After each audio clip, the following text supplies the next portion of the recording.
জামাত ইসলামী ক্ষমতায় আসলে সবচাইতে সুন্দরভাবে দেশ চলবে এবং জামাত ইসলামী যে প্রতিশ্রুতি দিচ্ছে, যা বলছে, যা বলবে, যা বলে সবকিছু তার অক্ষরে অক্ষরে পালন করবে।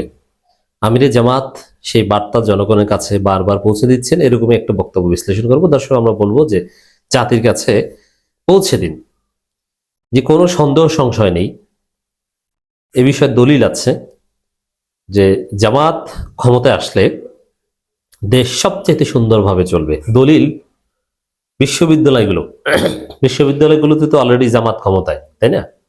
যেমন ঢাকা বিশ্ববিদ্যালয় ক্ষমতায় কারা? শিবির, ওইটি তো জামাত। জাহাঙ্গীরনগরের ক্ষমতায় কারা? জামাত। চট্টগ্রামে, রাজশাহীতে ক্ষমতায় কারা? জামাত। কেমন চলে ডাকসু? ঢাকা বিশ্ববিদ্যালয় কেমন চলে বলেন তো? বিশেষ করে যারা ঢাকা বিশ্ববিদ্যালয়ের শিক্ষার্থী তারা বলতে পারবেন, আমরা বলতে পারবো। 1921 সালের পর এত সুন্দর পরিবেশ কখনো ঢাকা বিশ্ববিদ্যালয় ছিল না। শিবির ক্ষমতা আসার পর যেটা হয়েছে, ডাকসুর পকেটে কোনো টাকা নাই, 1 টাকাও বাজেট নাই, অথচ উন্নয়নের জোয়ার বয়ে দিয়েছে। ক্লাসরুমে এসি, হলের রিডিং রুমে এসি, মসজিদের ভিতর এসি, গরম পানির ফিল্টার, ঠান্ডা পানির ফিল্টার, বাসাতে খাবার নিয়ে আসবেন 4 ডোর অত্যাধুনিক ফ্রিজ। কি চান? এটা ঢাকা বিশ্ববিদ্যালয়ের সাবেক শিক্ষার্থী হিসেবে অকল্পনীয় ছিল।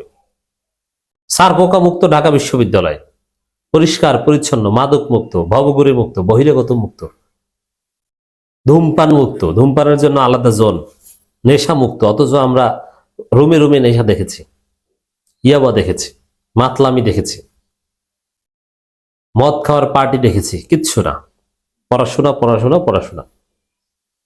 কত শত শিক্ষার্থী যে দেখবেন যে এই এক সেশন পর এই সুন্দর পরিবেশের কারণে উন্নত ক্যারিয়ার পেয়েছে, তারা ইউরোপ আমেরিকা চলে যাবে শিবিরের সহায়তায়। এবং শিবির জিততে পারলে অস্ট্রেলিয়া নেওয়া হবে, অমুক তমুক, কত প্রতিশ্রুতি হয়েছে, এগুলো বাস্তবায়ন প্রক্রিয়া চলছে। খাবারের দাম কমে গিয়েছে, খাবারের মান কতটা উন্নত হয়েছে।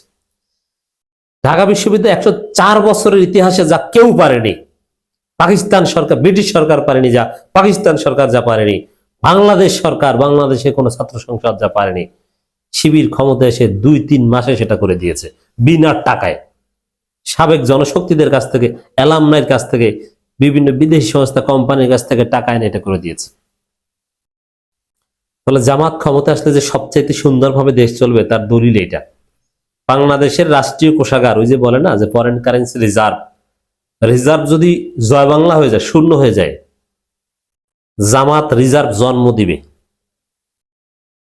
জামাত রাষ্ট্রীয় কোষাগার জন্ম দিয়ে তারপরে বাংলাদেশ, সিঙ্গাপুর, দক্ষিণ কোরিয়া বানাবে। কিভাবে জন্ম দিবে জানেন? জামাতের যে আন্তর্জাতিক মিত্র আছে, বন্ধু আছে, তারা ডলার দিবে। দাও, তোমার 3 মাসের ব্যয় নির্বাহ করার মতো ডলার তুমি রেখে দাও, আমি দিলাম। শিবিরের, সাবেক শিবিরের যত জনশক্তি ইউরোপ আমেরিকা মধ্যপ্রাচ্যে ছড়িয়ে ছিটিয়ে আছে, তারা সবাই টাকা পাঠাবে। কি করবে আপনি কল্পনা করতে পারেননি। জাস্ট ডাকসুর দিকে তাকান, বাংলাদেশে কোনো বেকারত্ব থাকবে না, সব কিছু সমাধান হয়ে যাবে। এক হাতে সার্টিফিকেট, আর এক হাতে চাকরি দেওয়া হবে।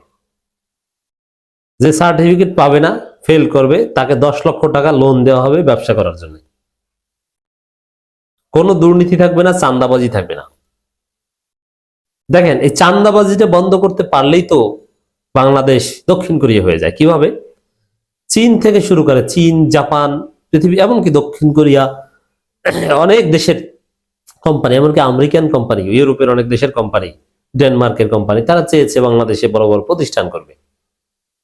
এই যে গার্মেন্টসে চাকরি করেন, আপনাদের গাজীপুর আর ঢাকা যেতে হয়, কাউকে কাউকে চট্টগ্রাম যেতে হয়, কিন্তু জামাত ক্ষমতা আসলে বরিশাল, পটুয়াখালী, বরগুনা সব জায়গায় গার্মেন্টস থাকবে। বাংলাদেশের 64 জেলায় গার্মেন্টস থাকবে। এবং গার্মেন্টস গুলো থাকবে কি 20 তলা 40 তলা গার্মেন্টস, অত্যাধুনিক। এরকম ঘিজি ঘিজি জীবনের ঝুঁকি নিয়ে কাজ করতে হবে না। চীন করে দিবে, বিশাল আকাশচুম্বী অট্টালিকা করে দিবে। বিভিন্ন আন্তর্জাতিক মাল্টিন্যাশনাল কোম্পানির শাখা হবে বাংলাদেশে। আপনি ঘরে বসে, গ্রামে বসে আপনি সেই মাল্টিন্যাশনাল কোম্পানিতে চাকরি করবেন। আপনি 2-3-4 কিলোমিটার, 5 কিলোমিটার দূরে আপনার অফিস থাকবে। এটা এটা হাসিনা আমলেও সম্ভব ছিল।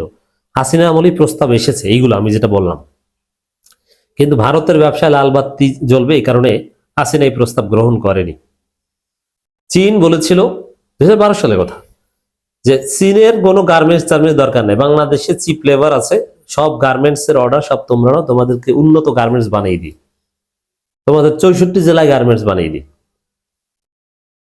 চীনের লাভটা কি, যে শুধু ভারী যন্ত্রপাতি, যেটা ভারী মেশিনারিজ, ওইগুলো আমাদের কাছ থেকে কিনো। আমাদের ব্যবসা হচ্ছে উন্নত প্রযুক্তিগত কিছু যন্ত্রপাতি, ওইসবই কাপড় সেলাই করে বিক্রি করা, ওটা চীনের স্ট্যাটাসের সাথে যায় না।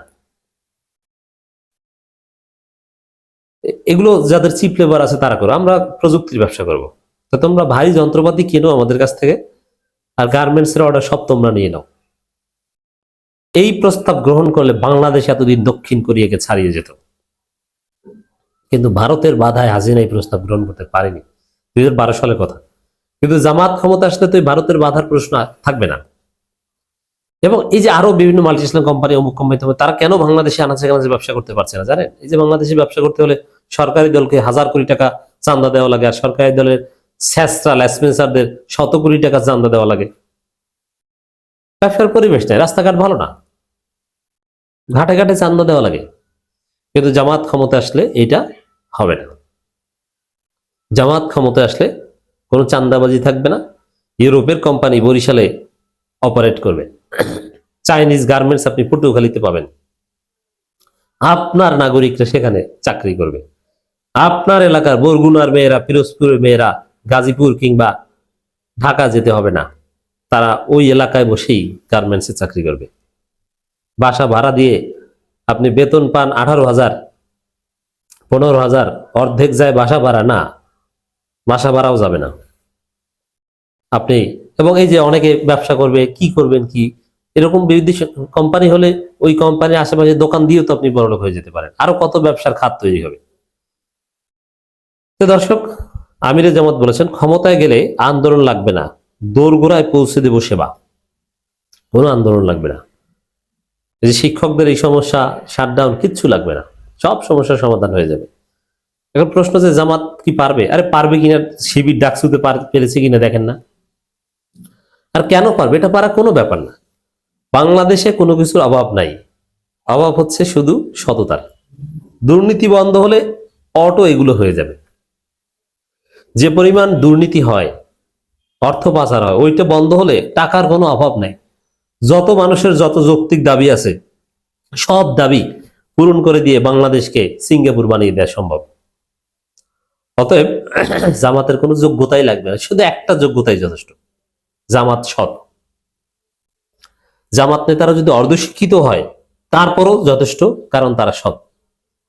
এখন কাজ করে এআই, কাজ করে প্রযুক্তি, কাজ করে রোবট, জামাত নেতারা কি কাজ করবে? তাদের দরকার যা সততা। অতএব জামাত ক্ষমতা আসলে সবচেয়ে সুন্দরভাবে দেশ চলবে।